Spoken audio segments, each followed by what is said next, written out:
Hello, I'm a Mac. And I'm a PC. Action! Action!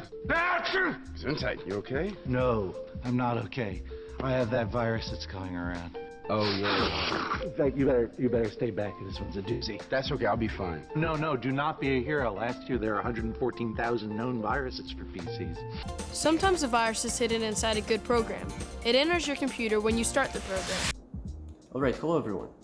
Today I want to talk and discuss certain things that are extremely important to understand if anyone ever expects anything around them to change for the better, and if people actually want to get out of this shit show that we're in. And there is just one requirement, and that's for all of us to change ourselves.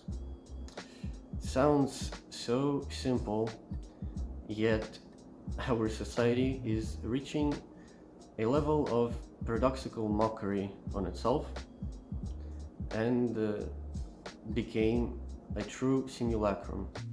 He keeps trying to form words. You know what they say, human seed, human do. Hi, I'm Grant, with more computer news you can use. What is a computer virus? My mom said our computer got a virus and now it needs to be repaired. How could that happen? When a virus enters your body, it can spread through the human body's systems and make you feel sick. A virus in a computer also spreads through its systems and makes it act differently, like it is sick. Once I have the gaze of the world upon my endearing photograph, I will activate this polarized subliminal filter, and everyone will be under my control. I'll do anything you tell me, brain. Genius, is it not? And all by manipulating the alpha waves of the human brain. So in this video I'm gonna explain in details what a psychovirus is. In psychology it is more known as suggestion.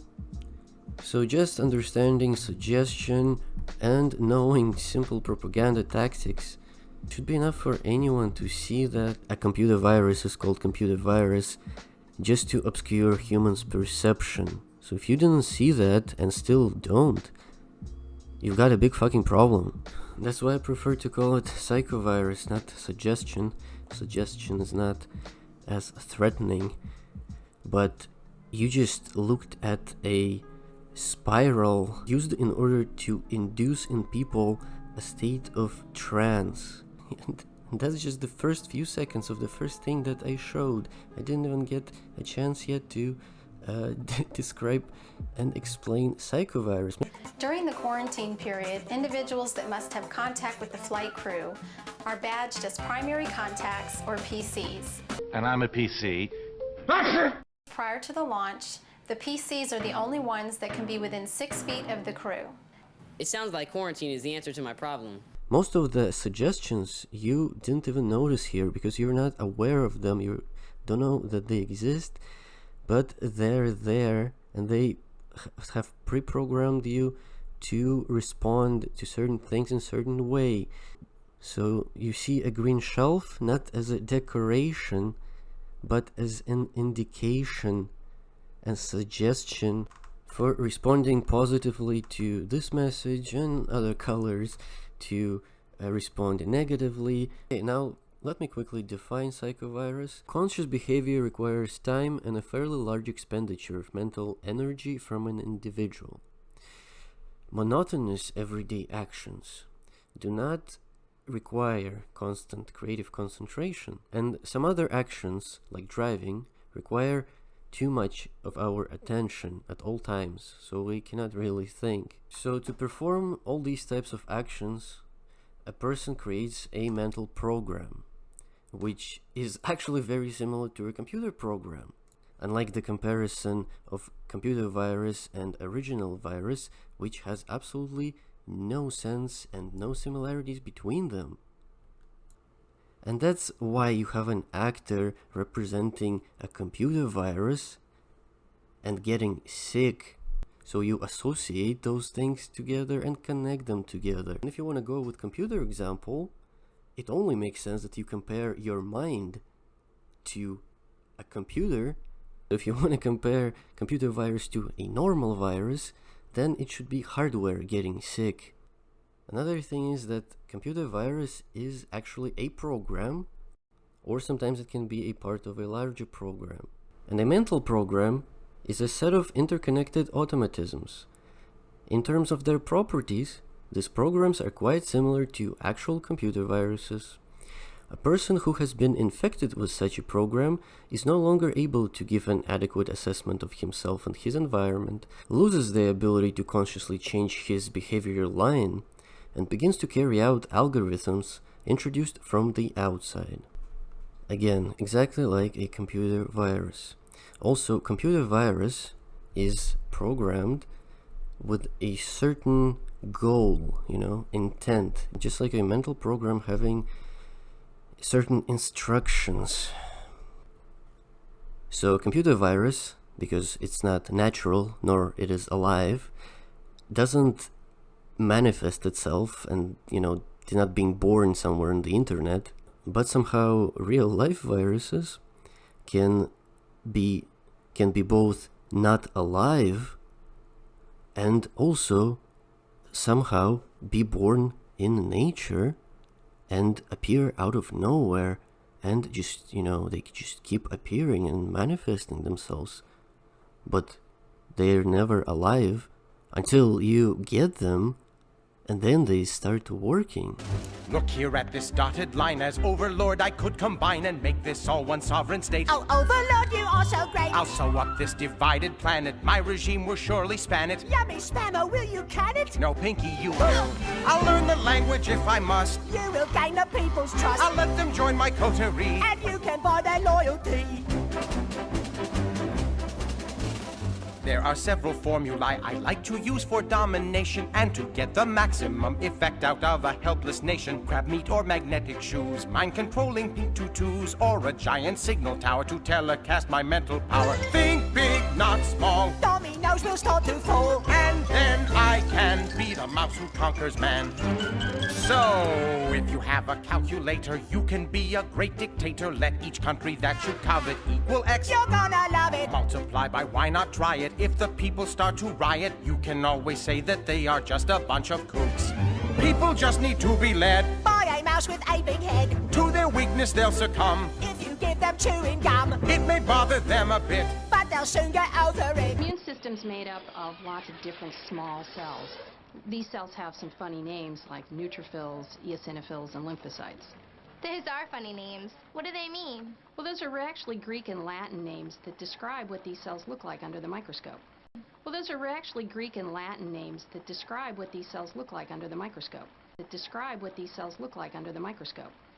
your body have more than one kind of cell to fight off infection?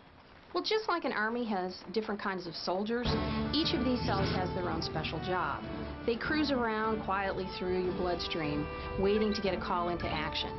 When an infection occurs, they swarm in at the site of the infection, ready to defend you against the germ. The immune system is a body-wide coordinated group of cells that help protect you against serious infection. These cells act like an army to help defend us against attack from dangerous germ invaders. The only reason to compare a virus to an army of German invaders is to create an emotional response in your subconscious mind associated to that specific thing that is being talked about. And later, at any point in your life, that emotional response can be triggered. So human perception of what is real, what isn't real, what is a fantasy and what is reality is being obscured. When you understand there is no source and no origin to something, you understand that it is not real. If by some magic the tiny particles of saliva and mucus could be made visible as a black smudge, we quickly would realize in how many other ways we are apt to scatter bacteria and viruses all around us. If by some magic... So when you go back to the source, you find out that the word virus is somehow pretty much the same in every single language on the planet. And when you go back to the source and find out that it's just a black magic, it should become very apparent that it's just a smudge on the lens. And a smudge on the lens needs to be cleaned. So clean the smudge of the lens and you will be able to see clearly, and there is clearly nothing behind it. And anyone who continues to support this social contagion and to partake in mass hysteria and delusion needs to quarantine their minds in order to realize that they have fucking lost them and replaced their minds with characters. At what point do we know we can trust someone or their judgment? Well, our genius society will tell you that's when they earn their trust. That statement, along with our genius society and a million of other bullshit superficial values, belong in the trash, and not even in a recycling container, because that shit is already pointless. So even recycling wouldn't help. First of all, trust can never be earned because no one fucking owes anyone anything. And second is that the only way someone can begin to trust themselves is when they know who they are. And that's the explanation behind this whole fucking spectacle, and why instead of changing themselves, people choose to hide their shame under fucking masks and continue to participate in this big act. You know, you fake it till you make it, right? So when do you make it? And what is that you're trying to make? Because right now humans manage to go from domesticating wild animals to domesticating themselves, and the war on drugs started in the last century, finished with a collective overdose in this one. What else is there to expect when our society is raising children? So when you raise children, you get children as a result. So now we gotta protect everything and everyone, detect everything, control everything. We gotta save time, save money, save the world, save ourselves. We also have so many great things. Great Wall of China, great pyramids, great America, great Britain, great depression. And today we're left with a great fucking delusion. I vote, I donate, I recycle, I am vaccinated, I am a veteran, I am a doctor, I can. Me fucking too. All this public signification shows just a sign of indifference and ignorance. So by the end of the video you still don't believe in psychoviruses and failed to see what I showed, then it is highly unlikely that any amount of argument will ever suffice, because you have chosen to stay in simple denial of being a subject to propaganda and psychological warfare. I wonder if the illusionist, Franz Harari, uses mirrors to make things disappear. Maybe he uses light and mirrors. Like he'd never tell us his secrets. I'm never telling them mine. We're parked at NASA Dryden Flight Research Center. And I was here because I was checking out this airplane they have. This is the coolest jet aircraft ever. And I'm thinking I'd like to make it disappear. You can do that? Well, I'm not going to give you all my secrets. But, well, you know, at NASA, anything's possible. Now, I'm a big fan of yours, and I think you use light to help things disappear. well, to be honest, in my business, light is everything.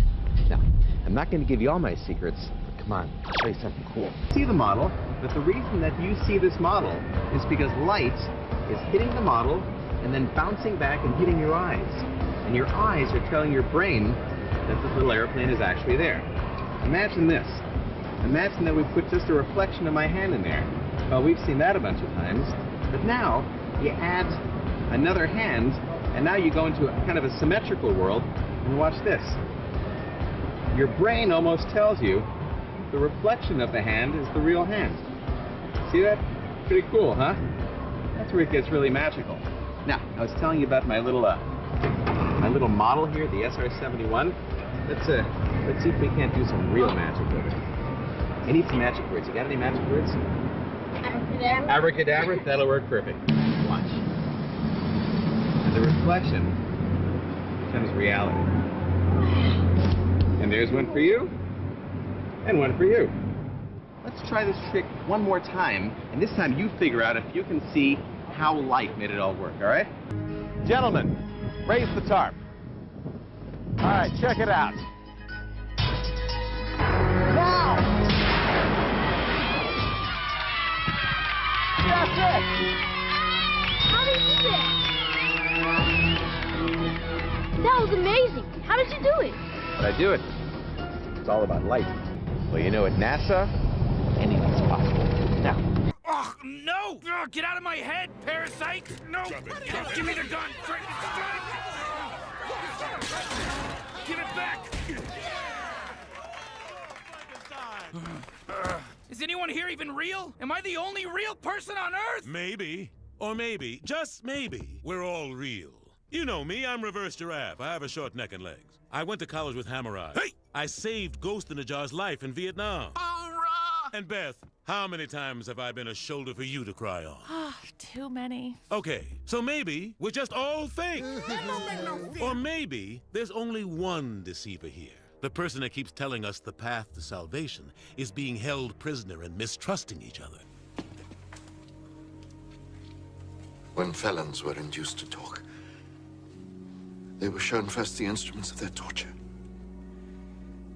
The king is shown the instrument of his to induce him not to talk. I'll have you lost my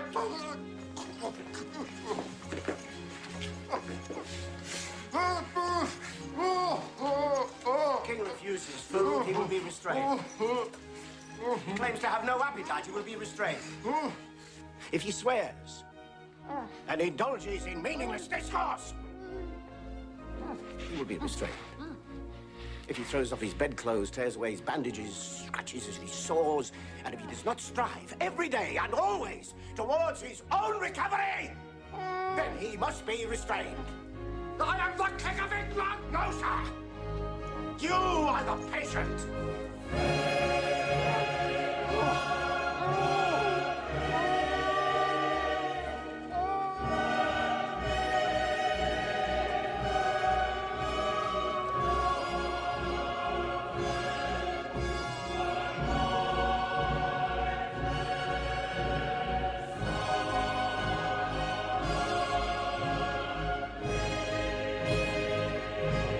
These visions you have, They're of pain, suffering, death. yourself you speak of, or someone you know? Someone. Close to you? Yes. Careful you must be when sensing the future, Anakin. The fear of loss is a path to the dark side.